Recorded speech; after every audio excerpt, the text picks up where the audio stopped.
A few moments later. Yeah, so what's up guys? Magandang tanghali. Meron pala tayong tanggap dito na Bluetooth amplifier DB audio. Ayan. Ayan, ganyan to. At ang kanyang sira guys is napansin ko yung USB niya hindi siya umiilaw. Pero sa cellphone guys, tumutugtog siya. Ayan. Plug in natin guys. Yan, tapos CO natin. Yan, ayun. Ayun guys yan. At ang problema nito guys yung Bluetooth niya lang hindi siya nagbo-Bluetooth. Pero sa cellphone o kaya sa audio dun sa likod dito. Dito guys, dito gumagana siya. Sabi mo asam ka. Pag wala, Gumagana siya pag dito ka nakasalpak. Pero pag dito sa kanyang USB guys, USB niya gumagana pala. Yung sa Bluetooth lang talaga ayaw. At sabi naman na may-ari, nagagamit daw nila sa USB tsaka sa DVD. Ay gusto kasi ng asawa niya guys Bluetooth na lang sa cellphone. Kaya guys tara samahan niyo ako. Bubuksan natin, gagawin natin.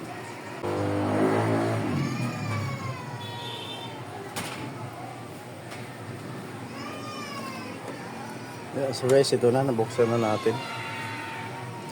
At tatanggalin natin yung Bluetooth. Titingnan natin kung anong problema.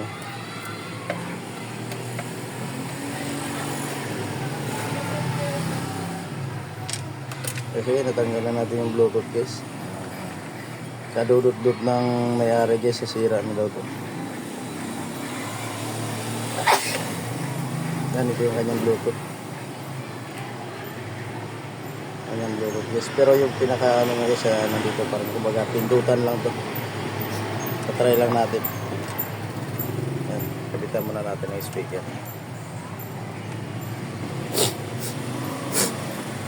Yan natin speaker guys.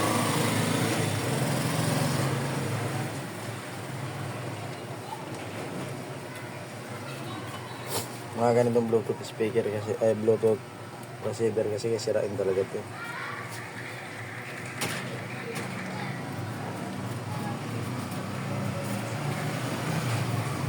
Nakabitan na natin guys at isaksak muna natin.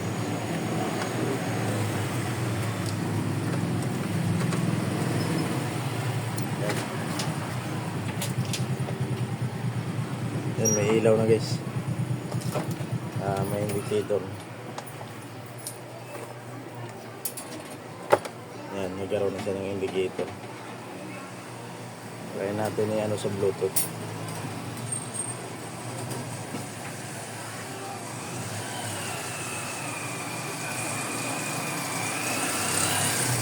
Ayan tuloy sa Bluetooth guys. Tingnan natin kung ano. Pair natin ito.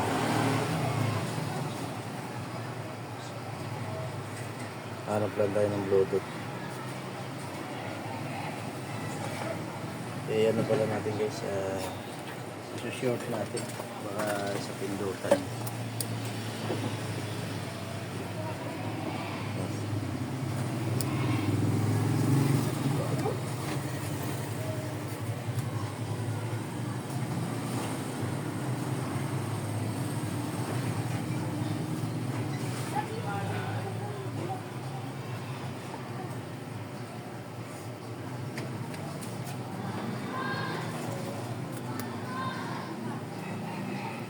Hanapan na natin guys, baka nalipat siya sa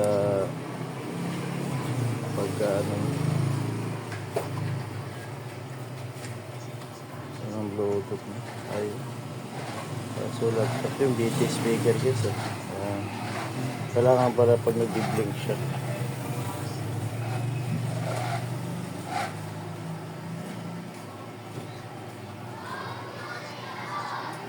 Yan, active na siya guys. Patugtugin na lang natin. Punta tayo sa YouTube. Yan. Yan.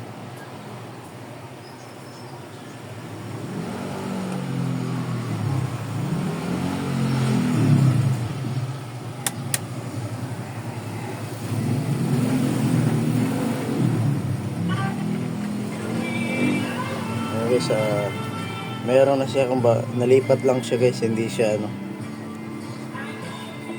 hindi siya nalipat siya ng ibang istasyon, hindi siya sa Bluetooth nakalagay. Siguro palitin na itong kanyang ano. May iyatan.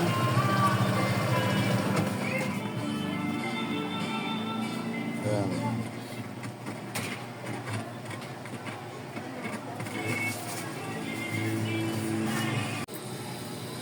Ayun siya pala guys, hindi pala siya nag-automatic na pag inon mo yung ampli, dapat mag-automatic siya na naka-bluetooth. Kaso ngayon guys, pag inon mo yung ampli, hindi siya naka-automatic mag-bluetooth.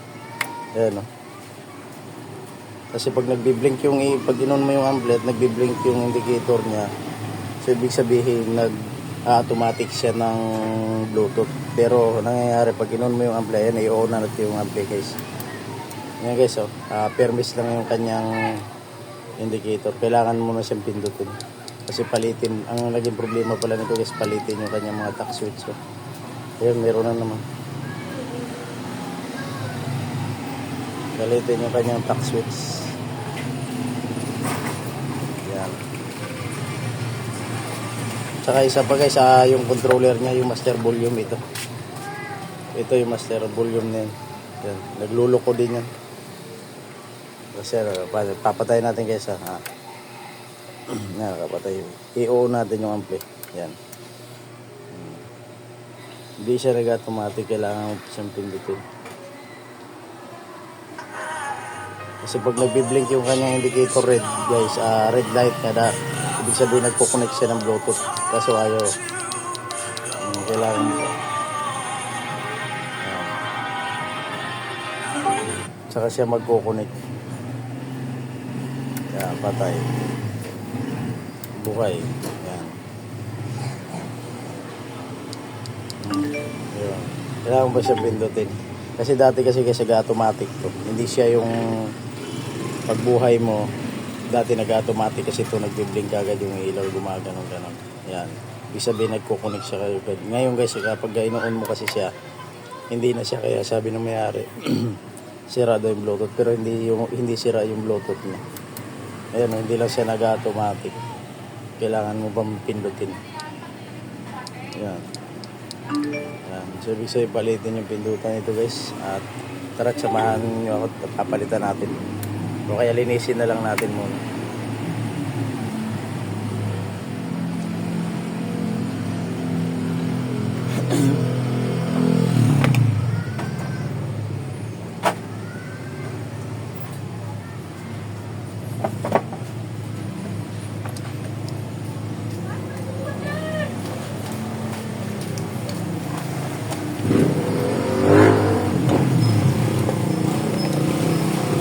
Linisin na lang natin yung kanyang pindutan guys.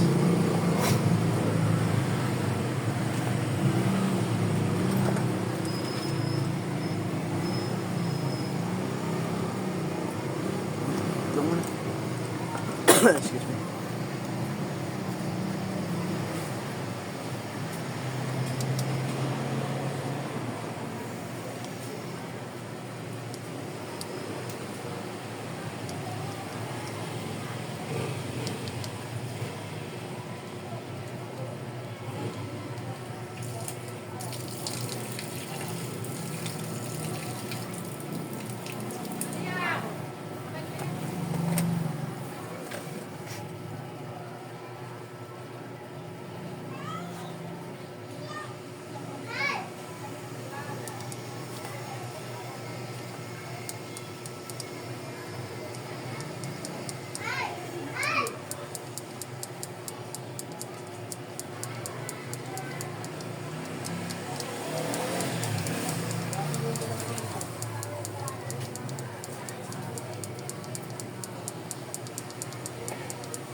papalitan natin to guys.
Natin kabit guys kung sobra yung DIY natin.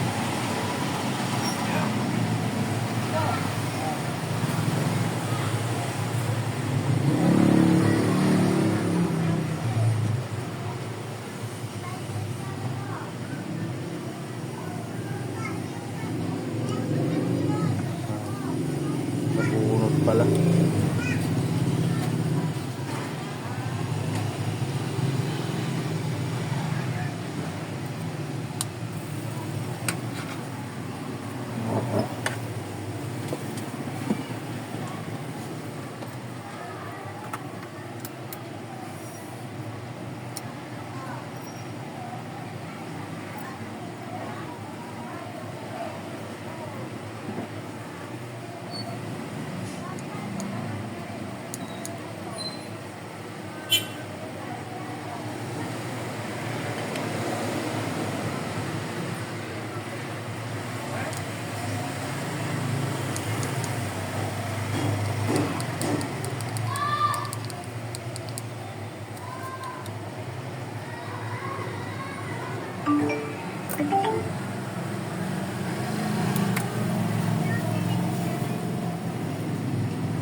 Babalik natin guys at try natin.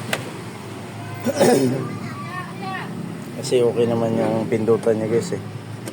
Sila siguro tumatama yung pinaka pack switch niya.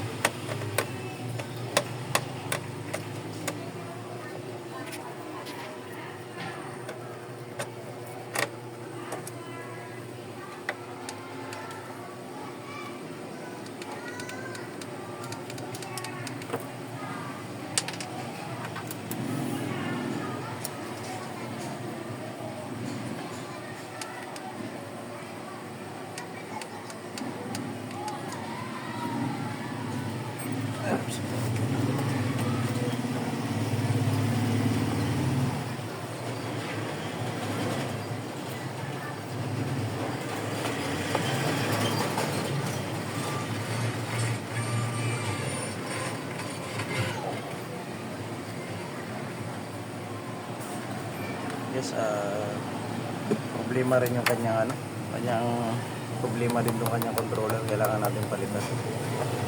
Tara, tingnan natin.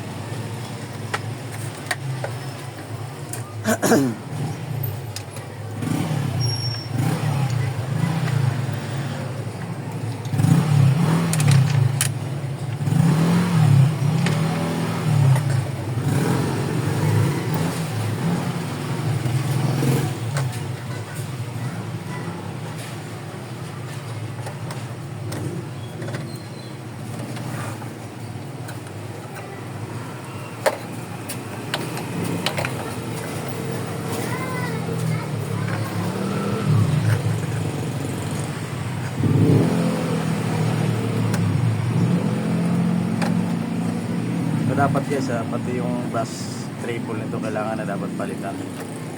Kaso ang complaint ng customer natin yung sa Bluetooth lang, kaya hindi natin pwedeng palitan yung controller hanggat hindi alam ng may-ari. Kasi baka mamaya palitan natin ang kusa, nagre-reklamo sa atin. Kasi yung kinumpin lang naman niya, yung Bluetooth lang kailangan paganahin. Pero yung master volume guys, palitan na lang din natin kasi konektado din kasi sa Bluetooth. Kahit naman mapagana natin yung Bluetooth, kung hindi naman gumagana yung master volume niya, wala rin useless din, hindi tayo babayaran ng customer natin. Kaya yun, kahit hindi alam ng customer, papalitan na rin natin. At huwag na rin natin sabihin sa customer na sira yung volume kasi may ibang customer kasi na hindi nakakaintindi. Kaya kung may pamalit naman kayo, palitan na lang natin guys, para iwas ano na lang din. Kasi konektado sa controller niya to guys, yung pinaka ano niya, yung pinaka mapagana natin yung Bluetooth receiver. Kaso ang problema, yung master volume niya hindi rin siya nagpa-function. Ano, isa lang naman, kaya palitan na natin. Nagluloko ka, nagagaral-gal. Kaya palitan na rin natin para hindi na natin sasabihin sa customer.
Guys, papalitan na rin natin to. Papalitan natin to kasi nagluloko na rin to guys. Hindi alam ng may-ari yan guys, papalitan natin. Kaso sira kasi nito Bluetooth, ayaw mag Bluetooth.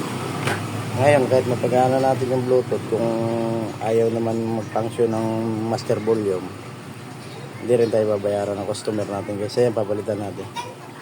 Ito yung bago. Yan yung bago, ito yung original niyang luma. Yan, ito ipapalit natin bago. Pero yung mga dust treble, hindi muna natin pinalitan yan. Kaya baka mamaya magtaka yung customer natin. Kailangan sila muna makadiscover. Sila makaano na hindi na gumagana pala yung bass and treble. Kasi yung pinagawa lang sa atin, Bluetooth lang. Ayaw gumana. Ngayon, napagana na natin yung Bluetooth kasi pindutan lang naman. Naligaw lang naman ang pindutan yung Bluetooth. Napagana natin yung Bluetooth kasi yung master niya guys, ito, master volume, nagagaral-gal to. Kaya kahit hindi alam ng customer, pinalitan na rin natin para mabayaran tayo ng customer natin. Ay, yung master volume, bahala na sila kung sila makapansin yan na hindi na gumagana. Pagka sila makapansin na dito na papalitan, ayun, papalitan natin. Pero yung sabihin na papalitan natin kusa na hindi alam ng customer, hindi ako ganun guys. Kasi parang mamiisipin ng customer, dumadami yung sira. Yun ang iniiwasan natin. Huwag ganun. Para walang masabi yung ating customer.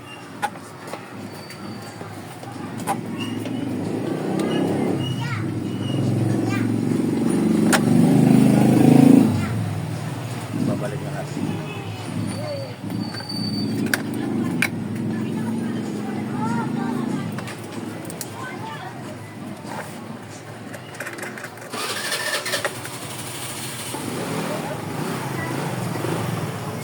At tumatawag si Diyos sa nakaraan. Ang binyagin na lang magaganap. Sino?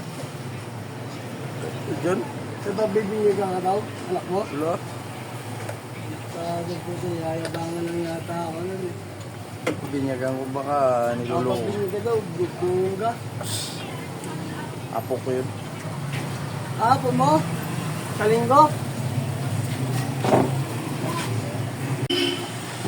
Ayan, so guys, napalitan na natin yung controller. At babalik na natin yung ano. Napalitan na natin yung master volume guys at ibabalik na natin para matesting natin. Kasi tumatawag na sa akin yung customer ko nito.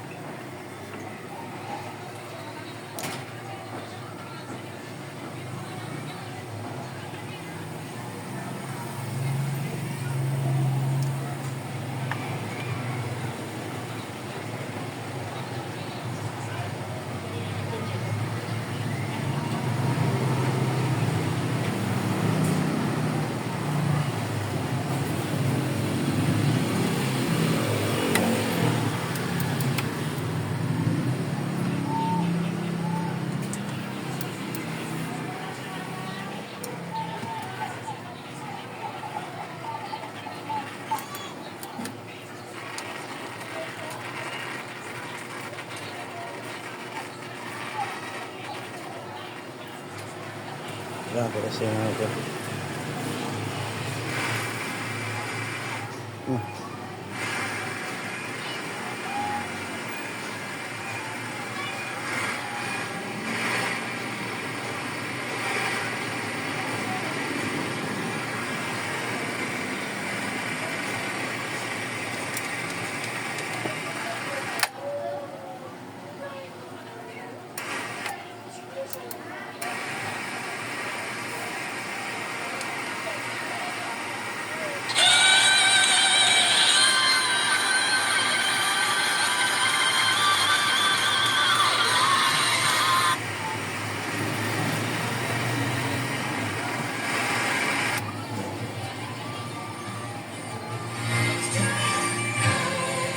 Gusto mo tutulog na.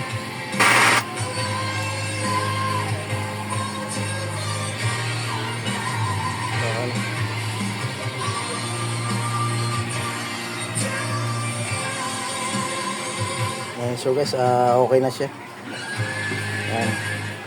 Papatay natin. Yan. Hintayin natin yung ano. Yan. Nawala yung ano guys. Ayan na. Yan. Ayaw natin guys. Nakauna siya. Pero yung ilaw niya guys, hindi pa rin nag-automatic. Kailangan natin siyang pindutin. Ayan na. Nag-connect na siya guys.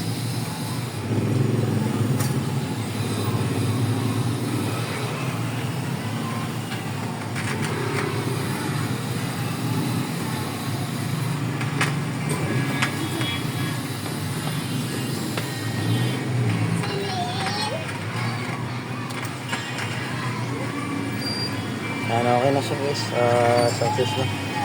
At yung hindi pa pala naka-subscriber sa aking YouTube channel, Kuya Pugs TV, pakipindot na rin ang bell button para ma-update ko kayo sa araw-araw natin video yung gagawin guys. At hanggang dito na lang yung ating video at okay na siya, paalam.